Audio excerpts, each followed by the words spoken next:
out of the past 7 days, I worked 6 nights, and my grand total for 6 nights of work at my club, $15,787. Cette stripteaseuse a fait 12,5 millions de vues avec ce TikTok, et on comprend pourquoi. 15 787 $ en une semaine de travail normal dans un strip club à Miami. Je vous laisse faire x4 pour déterminer ses revenus mensuels. La plupart des gens ont hurlé au scandale et se sont arrêtés là. Mais nous, on va creuser un peu plus loin. Déjà, est-ce que ces chiffres sont vrais? Et si oui, comment fait une stripteaseuse pour pousser un mec à cracher 1000 $ en 10 minutes? D'ailleurs, si vous vous demandez comment j'ai fait mes recherches pour cette vidéo, non, je n'ai pas passé des dizaines d'heures dans des strip clubs en Thaïlande, j'ai fait mes recherches comme un vrai pro, c'est-à-dire en passant des heures à regarder des vidéos YouTube. En farfouillant dans les tréfonds de cette belle plateforme, j'ai découvert une niche ultra complète, avec des stripteaseuses professionnelles qui vloguent leurs soirées et font des millions de vues, qui donnent des conseils d'hygiène et qui, surprise surprise, vendent des formations pour apprendre leur métier. Cette chaîne qui vous apprend à maximiser votre cash flow s'appelle Strategic Stripping, et sa description résume parfaitement le concept. Les stripteaseuses peuvent faire plus d'argent que les médecins. Même idée pour ce blog. Je vous laisse admirer le lead magnet incroyable. Inscrivez-vous pour recevoir ma liste de 50 idées de trucs à faire dans une salle VIP pour garder votre client pendant des heures. En parlant de lead magnet, on va parler de plein de techniques de persuasion dans cette vidéo. Alors, vous pouvez regarder la vidéo pour rigoler, ou vous pouvez en ressortir avec des idées qui vont vous aider à faire plus de ventes dans votre business. Pour ça, j'ai créé une page qui récapitule toutes les techniques de persuasion dont on va parler, avec des exemples de comment les appliquer dans vos projets. Cliquez sur le premier lien dans la description pour récupérer cette liste de techniques de persuasion extrêmement efficaces. Côté produit payant, on a une formation à 100 $ pour avoir la réponse à toutes les objections des clients qui ne veulent pas payer un striptease privé, et surtout le produit phare à 500 $, sans une réplique pour vendre plus en tant que stripteaseuse. Clairement, on retrouve toute la panoplie de l'infopreneur lambda sur internet. La page de vente de la formation sur les 101 phrases à utiliser pour vendre a un copywriting aux petits oignons, et elle est bourrée de témoignages clients ultra enthousiastes. La question que vous vous posez peut-être, c'est pourquoi est-ce qu'une stripteaseuse aurait besoin d'acheter une formation à 500 $ pour récupérer 100 phrases de vente? L'idée, et ça c'est peut-être mon innocence naturelle mais je ne le savais pas, c'est que dans un club de striptease, les danseuses doivent payer pour être là. Ensuite, leur seul moyen de rentrer dans leurs frais et de gagner leur vie est de vendre des danses privées ou de récolter des pourboires quand elles dansent sur scène. Comme l'explique Aimee Bushong, une ancienne stripteaseuse reconvertie en blogueuse, les danseuses en club de striptease sont obligées de danser sur scène, mais contrairement à ce que de nombreux films montrent, le temps passé sur scène ne garantit pas qu'on vous balance des centaines de dollars. Certains jours, je pouvais y passer la soirée sans recevoir de pourboire sur scène. La seule façon de gagner de l'argent dans un club de striptease est de vendre des danses privées. Et à mes débuts, je n'imaginais pas que ça représenterait un tel défi. Autrement dit, la danse sur la scène qu'on voit dans tous les films hollywoodiens, c'est un produit d'appel. Ça veut dire qu'être stripteaseuse est un métier de vente. Il faut closer des clients ou vous ne mangez pas. Le titre de l'article résume ça. Tout ce que je sais sur la vente, je l'ai appris dans un club de striptease. Aimee vend aussi une sorte de mémoire avec une page de vente qui nous explique que certains rêves valent la peine de se déshabiller. Dedans, Aimee fait explicitement référence au slogan Always Be Closing, rendu célèbre par Alec Baldwin dans le film Glengarry Glen Ross. Put that coffee down. Coffee's for closers only. C'est pas étonnant que ce soit difficile de vendre des danses privées et que les danseuses soient obsédées par le closing et les compétences de vente. Il y a beaucoup d'hommes qui vont à un strip club et qui sont déjà contents de siroter leur verre en regardant des femmes à moitié nues faire des grands écarts au sol sur du David Guetta. Les clients savent très bien que les danseuses ont intérêt à leur faire dépenser un maximum d'argent, donc ils peuvent être particulièrement méfiants. Alors, si vous pensez que c'est difficile d'être commercial et de vendre des voitures d'occasion, dites-vous que dans leurs vidéos, les stripteaseuses se moquent des techniques de vente basiques des commerciaux parce qu'elles manquent de subtilité. When we think about selling, I think a lot of people think of the used car salesman or the dancer that's really pushy. Let's go. Comme l'explique Aimee, une vente c'est une vente. Peu importe que vous vendiez des voitures, des biens en multipropriété ou vos seins et vos fesses, pour convaincre un homme marié de dépenser 100 $ pour 10 minutes de twerk sur une chanson des Black Eyed Peas, être belle et danser bien ne suffit pas. Il faut un script de vente. Ce script a 6 étapes et on va les décortiquer ensemble. Identifier sa cible, comprendre son besoin profond, créer le pitch de vente parfait, parler argent, anticiper les objections et vendre encore plus à quelqu'un qui a déjà payé. On va faire un petit jeu, vous allez me dire lesquels de ces extraits viennent d'une vidéo en conseil de striptease et lesquels viennent de coach business. Essayez avec celui-là, classique de la poignée de main impactante. Hi, I'm Lexi and I put out my hand and wait for him to shake my hand back. Now this part is actually more important than you think. You do not want your handshake to be limp. Ou alors celui-là sur votre différenciation et vos compétences. It doesn't matter how good you are at those things if you cannot sell your customer on the idea that you are good at them. A lot of guys are not going to respond to that. And you figure out, okay, this is my niche, this is my skill set, and then you expand on that and you practice over and over telling a customer, I know I can do this for you. Ou alors celui-là qui s'intéresse au script de vente pour closer un client le plus vite possible. And another part of that I want to talk about is expanding your vocabulary, expanding your script. A lot of the time, when we think of a script, we think of like maybe like a telemarketer, someone that's really annoying, calls your house like, hey, do you want to buy some bottled water? Do you want to buy this magazine subscription? Do you want to buy this car? Like, that's sort of the worst version of scripts. Alors,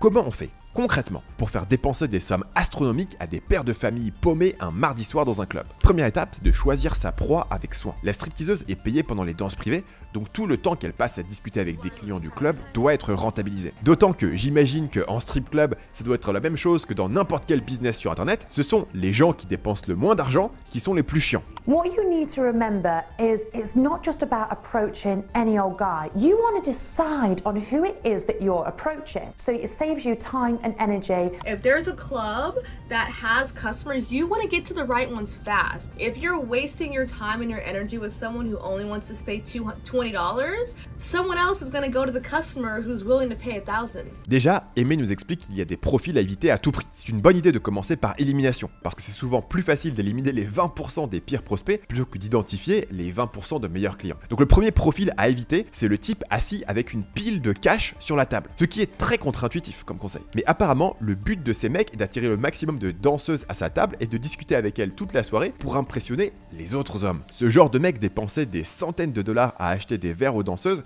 et à les arroser d'alcool, probablement avec le faux espoir de pouvoir en ramener une chez lui. Mais c'est tout ce qu'il faisait de son argent. Des verres, rien d'autre. Il n'allait jamais jusqu'à la scène pour donner un pourboire aux danseuses, et il ne filait rien non plus aux filles assez bêtes pour s'installer à sa table. Ces mecs étaient une perte de temps totale, juste là pour se la péter, et ils ne repartaient jamais avec une danseuse. Le besoin profond de ce profil est d'impressionner les autres hommes. Et pour ça, il vaut mieux rester dans la salle publique que de réserver une danse privée. Ce qui est rentable pour le club qui vend des bouteilles, mais pas pour les danseuses. Autre exemple de profil à éviter, les hommes qui passent leur soirée au bar. D'après Aimé, ils utilisent le bar comme barrière ou sécurité pour empêcher les danseuses de s'approcher suffisamment pour leur parler. Ils passent la soirée à acheter des boissons hors de prix et à discuter avec le barman, en observant les filles de loin gratuitement. Passez votre chemin. On est un peu avancé, mais ça ne nous dit pas quels hommes aborder en priorité. La réponse est simple, il faut regarder les signaux qui montrent qu'un homme est déjà en train de dépenser de l'argent. Reading the room, how can you see where the money is? How can you spot who has money, who is ready to spend, who is checking me out, who is ready for lap dances? Par exemple, et ça encore c'est contre-intuitif, c'est probablement plus facile de vendre une danse à un homme qui sort d'une danse VIP qu'à un homme qui vient d'arriver dans le club. Bien sûr, il faut avoir la réponse à son objection évidente « je viens de payer une danse », mais ça on en reparle tout à l'heure. Une fois la cible identifiée, c'est le moment de briser la glace. Et vous vous en doutez, aborder le client avec une phrase générique comme « est-ce que tu veux une danse privée ?» a peu de chances de déboucher sur une vente. À ce stade, les approches sont différentes. Certaines danseuses conseillent de parler d'argent immédiatement. C'est une approche qui a le mérite de filtrer directement entre les clients sérieux et ceux qui vont lui faire perdre son temps. Mais il y a un problème, qui est que cette approche ne laisse pas la chance à la danseuse de comprendre la psychologie de ce client en particulier pour lui vendre une offre qui appuie sur ses besoins profonds. Si vous voulez parler d'argent dans les 2 minutes qui suivent une conversation de vente, vous êtes condamné à utiliser des approches génériques. Vous ne pouvez pas personnaliser ça pour le client, à part si vous savez lire dans les pensées. Regardez cette approche par exemple. Rien de personnalisé là-dedans, c'est utilisable sur n'importe quel client du club. I'll go up to a customer. Hey, how's it going? 30 seconds of talk. Then, so look, I'm super happy to get to know you and like talk about where you're from and the weather, but I think we would both have a lot more fun with my grinding all over your heart. How about we just go straight to the fun? Guys are like, oh shit, I mean, that does sound a lot more fun when you put it that way. Mais même là, ça a beau ne pas être personnalisé, ça reste psychologiquement subtil. Elle ne demande pas juste de l'argent. Elle remet en question la virilité du mec. Ouais, tu veux parler de météo comme une gonzesse ou est-ce que t'es un vrai mec? Elle ne lui laisse aucune porte de sortie sans avoir l'impression d'admettre qu'il a un petit zizi. Et ce qui est intéressant, c'est que les mecs sur qui ce genre de piège va fonctionner sont faciles à identifier en un coup d'œil. La deuxième approche est d'y aller plus doucement et de continuer de filtrer la cible pour savoir si ça vaut le coup de passer du temps à lui parler. Ça peut être une bonne idée de demander le métier de l'homme pour évaluer combien il gagne. Mais le problème, c'est que les habitués du strip club sont rodés à ce genre de technique et ils peuvent se braquer facilement. So other questions to ask might be, what do you do for work? Some people they don't like this question because they think that you're trying to assess how much money they make. But it's important to not reveal that that's your intention behind the question. So I always would follow that question up with, what's your favorite thing about your job? Or what do you like most about your job? Why did you choose to do that job? Sinon, c'est aussi possible de tirer les verres du nez du client sur son travail sans lui demander ce qu'il fait dans la vie. Par exemple, si le type n'est pas du coin, on peut lui demander « Est-ce que tu es là pour le travail ?» Ou si le lendemain est un jour de semaine, vous pouvez lui demander « Qu'est-ce que tu as prévu de faire demain ?» Quand il vous donne la réponse évidente qui est « Je travaille », le follow-up est simple. Ah, mais du coup, qu'est-ce que tu fais comme travail? Et là, vous pouvez identifier si c'est un gars qui a de l'argent. Une fois que la danseuse est certaine que ça vaut le coup de passer du temps avec ce client, elle va chercher à créer une connexion pour maximiser ses chances de conclure. D'ailleurs, en parlant de maximiser vos chances de conclure, il faut... Ah, on a refait la même erreur que la dernière fois. Comment est-ce que je suis censé caser Schoolmaker dans cette vidéo? Comment est-ce que je passe de ça With my grinding all over your heart. à ça. Schoolmaker est la plateforme que j'ai créée pour vous aider à vendre plus de formations. Comment? En créant un meilleur produit, parce qu'un bon produit est plus facile à vendre. Donc avec Schoolmaker, vos clients ne regardent pas votre formation sans passer à l'action, parce que sous chaque leçon, vous pouvez ajouter des étapes à valider. Votre communauté est intégrée directement dans votre espace de formation. Vous pouvez créer des offres sur mesure pour maximiser combien chaque client vous paye sans jamais avoir à dupliquer vos formations. Et vous pouvez augmenter vos ventes en ajoutant un accompagnement à vos formations, en y passant seulement 1 heure par semaine grâce au système des consultations. Si vous voulez faire plus de ventes et apporter plus de résultats à vos clients, vous devriez mettre vos formations sur Schoolmaker. 1600 formateurs forment déjà plus de 500 000 personnes sur Schoolmaker. Et vous pouvez essayer la plateforme gratuitement. Il suffit d'aller sur schoolmaker.com/stan ou de cliquer le deuxième lien dans la description. Il y a des cabinets de conseil qui vont prendre des mois pour faire une recherche de marché. Une danseuse a seulement quelques minutes pour identifier le besoin, la typologie de client et créer une offre sur mesure. Certaines coachs pensent que tout l'enjeu est de développer des compétences de conversation. If you want to sell more lap dances and have those repeat clients, you have to learn how to connect with people. And the connection point in the strip club and in most places in life really is conversation. How to have a great conversation. Avec des conseils à l'ancienne comme celui-ci. And then making eye contact, I would say, do you mind if I sit down? And another thing that is taught in sales psychology is nodding your head when you ask a question because it projects the sentiment of affirmation. So when you're like, do you mind if I sit down? They're like, yeah, sure, go ahead. Mais les coachs les plus impressionnants sur la niche vont un cran plus loin. Leur but n'est pas d'avoir une bonne conversation. Leur but est de comprendre le besoin caché de l'homme en face d'elle pour ensuite pouvoir l'exploiter. Ces danseuses ont compris qu'elles ne vendaient pas 15 minutes de twerk en string à paillettes sur du Rihanna. Elles vendent un ticket pour ressentir une certaine émotion. Ou, plus souvent, pour être soulagées d'une émotion négative. Cette même émotion qui a poussé le gars à rentrer dans le club. Now, one of the simple rules that I have learned over the years is every single person in a strip club, whether it's owners, managers, girls, customers, whatever, they are in there because they are missing something in their outside life that they are trying to find in here, whether it be sexual attraction, whether it be some flirting, whether it be significance. Maybe the guy just gets no significance from his boss and he treats him like a dick and he just wants you to pick him up and say, oh God, I don't know why he would think that about you. It could be anything. Maybe they've got no connection with, they have no conversation with their wife because their wife just can't stand them anymore because they do his head in, they've been together for too long. Whatever it might be, they are looking for something that they do not get outside of the club. And your job is to find out what that is. Find that missing piece of the jigsaw. Un homme qui laisse 100 $ de pourboire pour une lap dance n'avait pas besoin d'une lap dance, il avait besoin de se sentir important, ou drôle, ou cool, ou beau gosse. On peut voir le client comme un puzzle, et le rôle du vendeur c'est d'identifier la pièce qui lui manque. Cette pièce est la vraie raison pour laquelle il est venu dans le club ce soir. Donc oui, il faut avoir une conversation, mais c'est pas pour être sympa, c'est pour identifier secrètement le besoin profond et positionner la salle VIP comme la solution à ce besoin. Whenever you're starting a conversation, you have to understand that these guys are coming in here as an escape. They are escaping from whatever goes off in their outside world. They do not want to know that. You are the fantasy. So always be upbeat and positive. Si votre réponse est le besoin c'est qu'ils veulent des meufs à poil, désolé de vous l'annoncer, mais vous feriez une très mauvaise stripteaseuse. If you're trying to sell him on a crazy party night and all he wants to really do is sit down and tell you about his divorce, he is gonna have no interest in you. Ce qui fait que les premières questions que vous pose votre stripteaseuse sont peut-être les mêmes que vous poserez votre psy. We all know that in this industry, you are more like an agony aunt or a psychiatrist rather than a stripper. That many times I feel like saying to a guy, come on in, sit on my couch and tell me what's the problem. So this is what you're gonna do. You're gonna allow him to open up, find out what's going on, and you become the missing piece. Tous les moyens sont bons pour faire parler le gars et lui faire admettre ses problèmes. Oh, it's so nice to have have a conversation, an intelligent conversation with a guy. I rarely find that in here. Oh, whatever you want to say. Do you know what I mean? This is the kind of thing. You're playing along with it, finding out what he wants. On ne traite pas de la même manière un jeune célibataire de 28 ans surexcité à l'enterrement de vie de garçon de son meilleur pote et un homme marié de 50 ans accablé par ses problèmes de couple. Et surtout, on ne leur pitche pas la même offre. Une fois que la pièce manquante a été identifiée, la question est toujours comment est-ce que je positionne mon produit comme la réponse évidente à leurs problèmes. Your job to convince them that the most expensive product available is the only product that is going to satisfy their needs.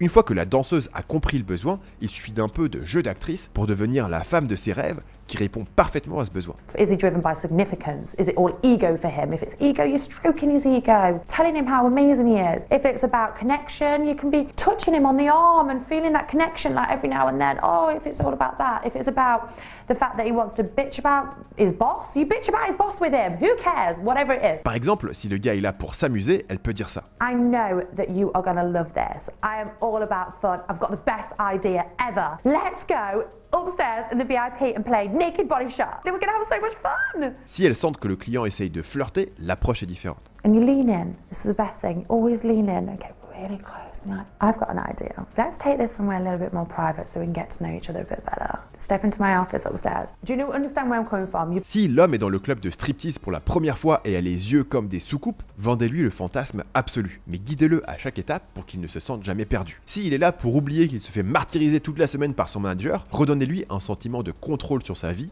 et flattez son ego. S'il est là pour se consoler de ses problèmes de couple et de sa copine qui trouve qu'il n'en fait jamais assez, surjouez le fait d'apprécier ses efforts. S'il est coincé dans un mariage sans passion depuis 30 ans, donnez-lui l'impression que vous ressentez une connexion incroyable avec lui. Et puisque les prestations sont différentes en fonction des besoins, ça veut logiquement dire que les meilleures stripteaseuses sont celles qui se spécialisent. Exactement comme les freelances, les stripteaseuses haut de gamme ont une spécialité liée à des compétences profondes particulières. Peut-être qu'elles sont capables de soutenir une conversation à haute intensité sur les hobbies de leurs clients. Peut-être qu'elles ont des danses ultra sexy qui en mettent plein les yeux et offrent l'expérience typique qu'attend un client dans un club. Peut-être qu'elles savent créer une connexion émotionnelle forte avant et pendant une danse. Peut-être qu'elles savent créer la compétition et la jalousie entre les hommes. And you need to figure out your own skills, right? Are you a really good stage performer? Are you very sweet? Are you great at role playing? Can you be very dominant? Can you be very submissive? Can you ask really good questions? Can you empathize with them? Are you really fun and wild? Do you get like crazy lap dances that amp up the room? Là, on est clairement dans le niveau le plus avancé des techniques de vente. Je résumerai les niveaux de sophistication des pitchs de vente des stripteaseuses comme ça. Les stripteaseuses basiques vendent une danse.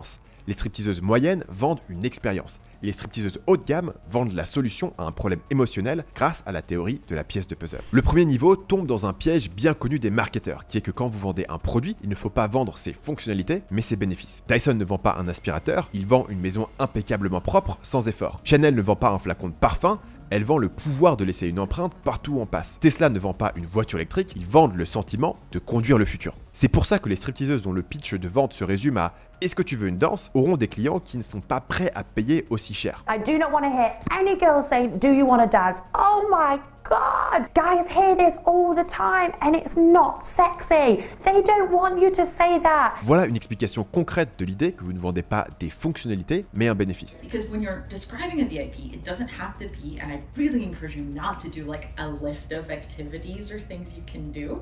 Because that feels formulaic, that feels generic, that doesn't feel like the fantasy of like, this organically happened, and this dancer's so cool, and she's like, no one else I've ever met in a club, and she knows about all my hobbies and the things I care about.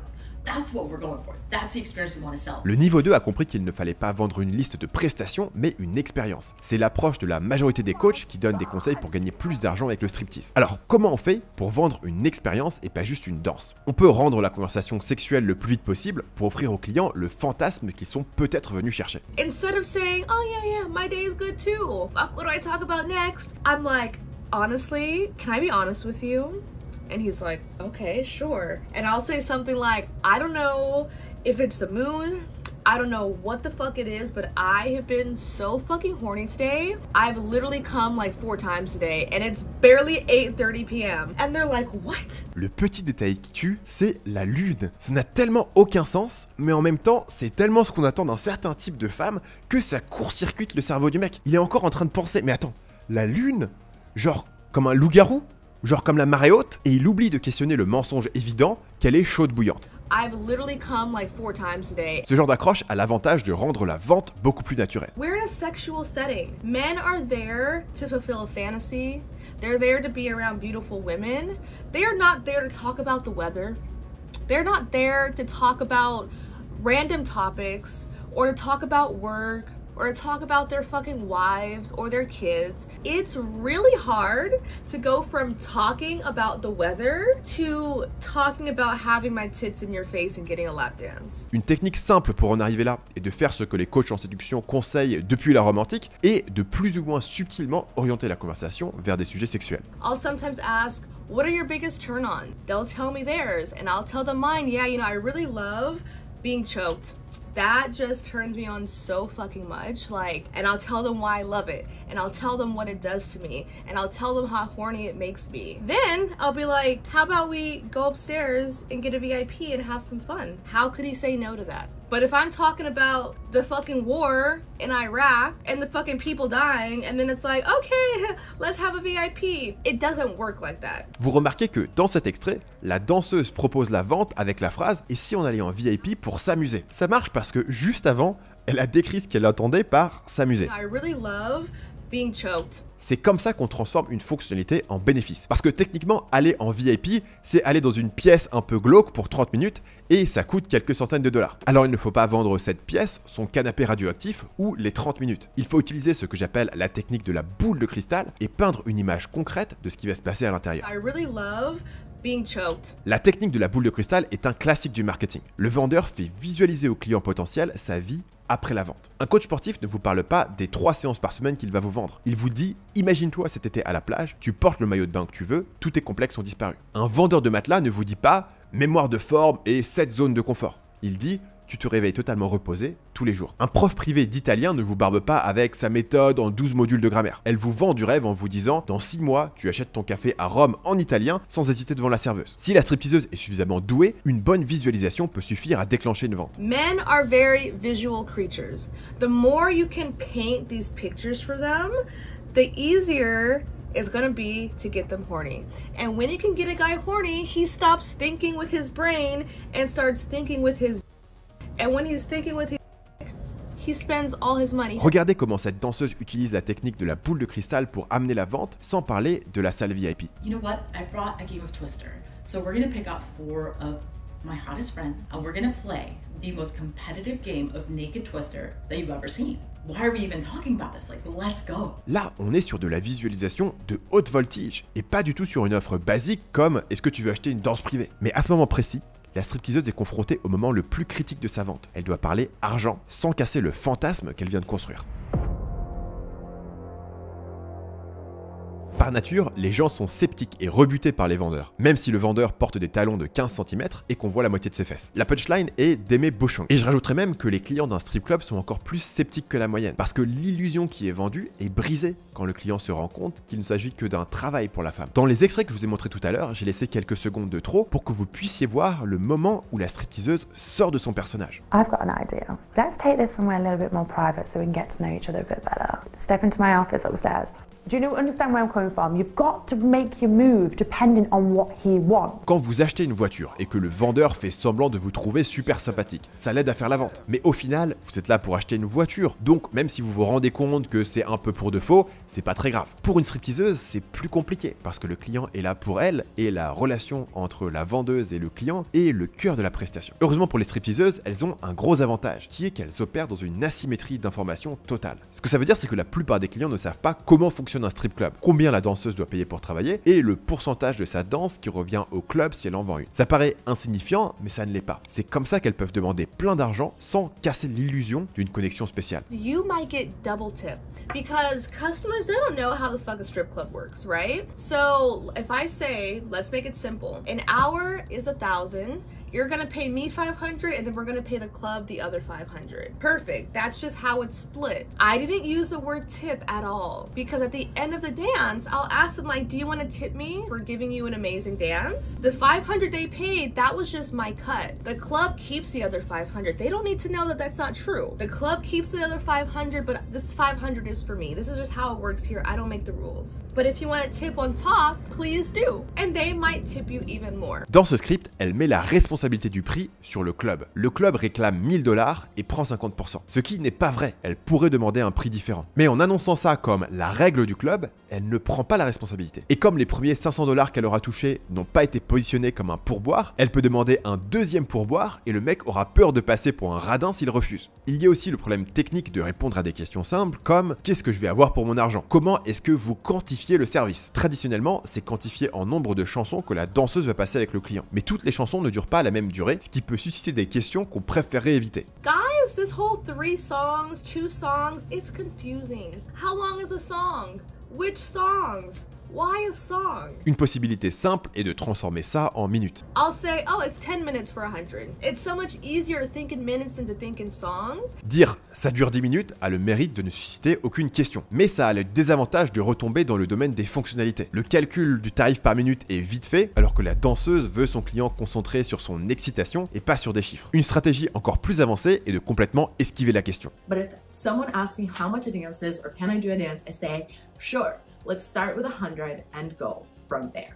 And I've made so much freaking money off this line. Customers, it just clicks. 100 is like a nice clean bill and it's gonna help them make a decision faster. I don't wanna give them 10 options. I wanna give you one option that works really well that you are gonna like. Let's start with 100 and go from there. La phrase « on peut commencer par 100 $ » a deux avantages. Numéro 1, le client sait exactement combien il s'engage à payer. Et numéro 2, on suggère qu'il va probablement vouloir payer plus ensuite, mais qu'il n'a pas besoin de décider pour le moment. Let's start with 100 and go from there. Mais si le client insiste et demande ce que contiennent les 100 $, la danseuse doit trouver un moyen de lui expliquer sans ajouter de friction ou d'informations inutiles. Le but est de trouver un équilibre entre la clarté du prix, parce que le client n'a pas envie de se faire entuber, et le flou artistique pour laisser le maximum de latitude à la danseuse sur sa facturation. Le risque, c'est que le client pose la question « Quelle prestation est comprise dans les 100 $? Ou pire, qu'il commence à négocier, genre « Du coup, est-ce que je peux avoir une seule chanson pour 33 $? Il faut absolument éviter de casser le fantasme en rentrant dans les détails. Well, it's 10 minutes in heaven with me for 100. Why don't we go? So much more sexy than, well, it's 3 for 100 or 2 for this or 1 for this or da da da. Simple, easy, clean. Let's start with 100 and go from there. Let's start with 100 and you can have 10 minutes in heaven with me. Vous pouvez noter l'utilisation de la technique de la boule de cristal, 100 $ pour 10 minutes au paradis avec moi. Ce qui nous donne la formule parfaite pour parler d'argent, qui est une phrase avec 3 éléments. Une visualisation, un prix et un appel à l'action. For me, I found that my VIP pitches are really, really short and concise. They have a price point, very quick descriptor of where we're going, and then they have like a let's go. Elle a l'air très forte pour créer des visualisations hyper spécifiques très vite. Par exemple, if I'm going to ask you to do a VIP, I might say something specific, right? I'm going to tell you one of my experiences, not a VIP. So I might be like, why don't we take my friend up there and see if we can really have a slumber party? It's going to be $2,000 total. Is that going to be cash or do you want to use your card?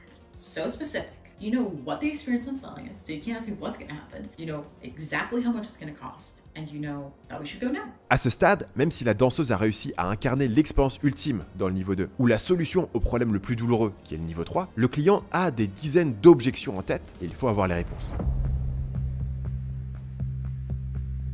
Évidemment, si c'était aussi simple, toutes les stripteaseuses gagneraient autant qu'un développeur chez Google ou un formateur qui utilise Schoolmaker.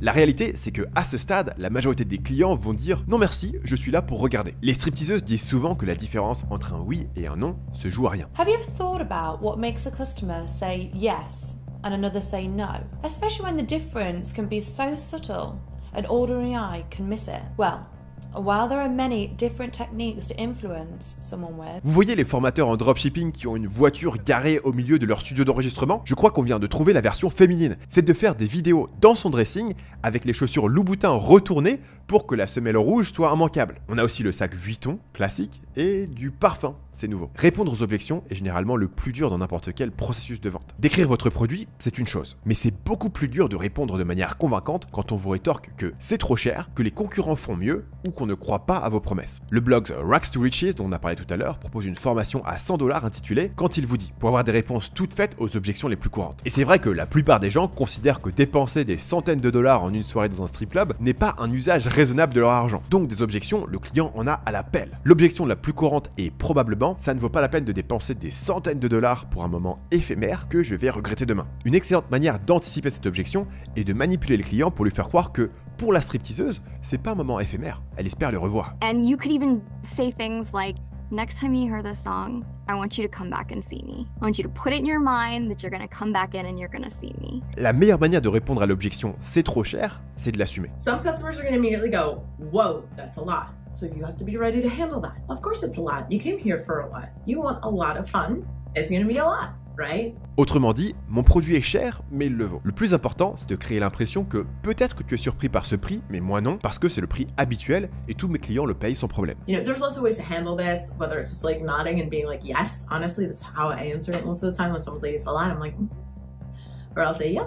That's a tax for having the, you know, the most fun dancer or getting the best dance in the room. La deuxième objection la plus courante est ce que les stripteaseuses appellent l'objection de loyauté. C'est quand un mec répond « j'ai une copine » ou « je suis marié ». Le script de réponse est assez machiavélique. Ça commence par flatter le gars en lui disant que c'est vachement beau qu'il soit aussi fidèle. So step one, you would acknowledge and normalize. Oh, I love that. Loyal guys are the best. Cette stripteaseuse a plein de manières différentes de répondre à l'objection de la copine, mais son analyse de base est que c'est une question d'identité. Le mec a envie d'avoir une danse parce qu'il est dans un strip club après tout, mais son identité de mec fidèle ne le laisse pas accepter. Alors il faut lui permettre de dire oui sans créer de culpabilité. Ça commence par introduire l'idée qu'une petite lap dance de rien du tout, c'est pas trompé. D'ailleurs, plein de mecs mariés viennent au club, ce qui prouve qu'il n'y a aucun problème. A lot of married guys come in just to unwind. It's not about replacing anything, it's just a fun experience, no guilt necessary. Le jeu ici est de recadrer le produit. Si un gars dit qu'il veut être prudent, qu'il ne veut pas aller trop loin, alors elle va le rassurer en lui promettant que ça restera, et je cite, classe. Elle compare la lap dance à un spectacle. Ta femme ne serait pas fâchée parce que tu vas à un spectacle, pas vrai? So here's how we deal with the careful ones. I totally get that. That's why I keep it fun and classy. Nothing over the line, just good energy. Think of it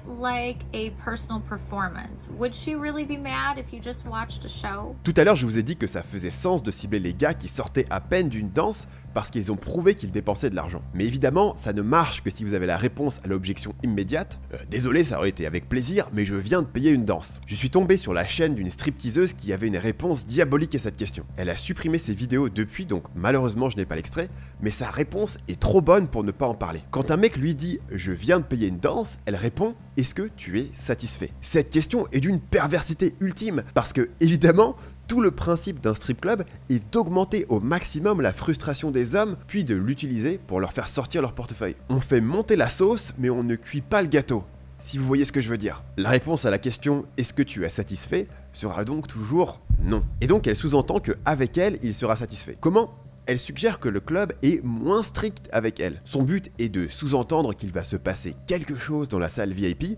sans jamais rien promettre. Pour terminer, une autre objection très commune chez les clients de strip club, c'est que la danseuse n'est pas vraiment intéressée par moi, elle est prête à dire n'importe quoi pour que je paye une danse. Ce qui est probablement vrai. Cette objection se travaille en amont, en laissant traîner des petites phrases qui ont l'air spontanées dans le script de vente. If I feel there's any kind of vibe there, and even sometimes if not, I'll be like, oh my god, I love this song, let's go dance. And that sells a lot. That sold a lot for me, especially when you're like, no, really, I love this song, come on, it's gonna be a really good dance. Une fois que la première vente a été conclue, la danseuse ne va pas s'arrêter en si bon chemin. Parce que c'est beaucoup plus facile de vendre un produit à quelqu'un qui a déjà acheté chez vous que de convertir un nouveau client. À partir du moment où une première danse a été vendue, la stripteaseuse va se concentrer sur ce qu'on appelle, dans le jargon du métier, maximiser la valeur client.